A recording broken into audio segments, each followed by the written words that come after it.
Hello friends, તો આજે બનાવીએ જામનગરના સ્પેશિયલ ઘૂઘરા, તીખા ઘૂઘરા, જે સ્વાદમાં ખૂબ જ સરસ લાગે છે અને તમે સરળતાથી તેને ઘરે બનાવી શકો છો.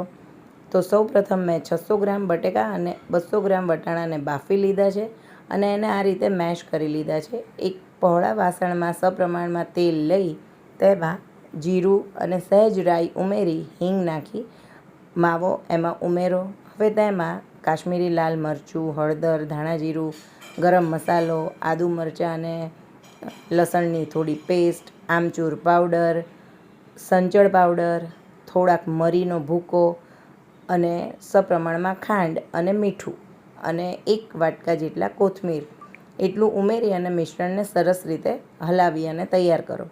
મિશ્રણ ઠંડુ પડે એટલે તેમાંથી સરસ મજાના લંબગોળ આકારના શેપ આપી દો, જેથી ઘૂઘરા ભરવામાં સરળતા રહે. તમે એમને પણ ચમચીની મદદથી પૂરીમાં ભરી શકો છો, પણ સરળ રીતે તમે કરી શકશો.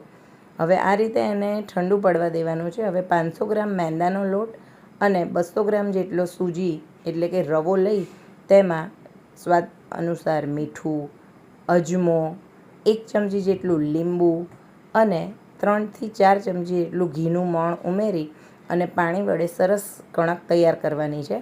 લીંબુ નાખવાથી જ્યારે તમે ઘૂઘરા તળશો ત્યારે એમાં બબલ્સ થતા નથી અને એ સોફ્ટ અને ક્રિસ્પી બબલ્સ વિનાના ઘૂઘરા તૈયાર થાય છે.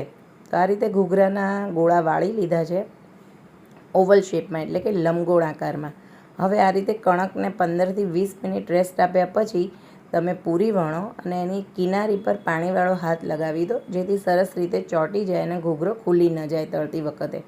હવે એ રીતે અંદર મિશ્રણ મૂકી અને આ રીતે ઘૂઘરાને બંધ કરવાનું છે અને એની કિનારી વાળવાની છે, કાંગરી. આ રીતે તમે પ્રેસ કરતા જાઓ અને જે થોડો લોટનો ભાગ બહાર આવે તેને ફરીથી અંદર વાળતા જાઓ. તો આને કાંગરી વાળી એટલે કે કિનારી વાળી કહેવાય.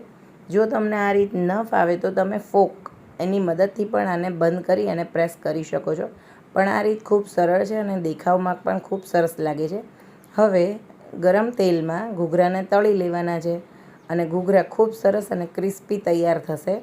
ઘૂઘરાને સર્વિંગ પ્લેટમાં લઈ અને મનપસંદ રીતે તમે એને ચાટ ફોર્મમાં સજાવી શકો છો, જેમ કે ઘૂઘરાની સ્પેશિયલ તીખી ચટણી, લસણની ચટણી, ખજૂર અને આંબલીની મીઠી ચટણી, નાની નાની ઝીણી સમારેલી ડુંગળી, સેવ અને મસાલા સિંગ, આ વસ્તુઓથી આપણે ઘૂઘરાને સરસ રીતે ગાર્નિશ કરીશું.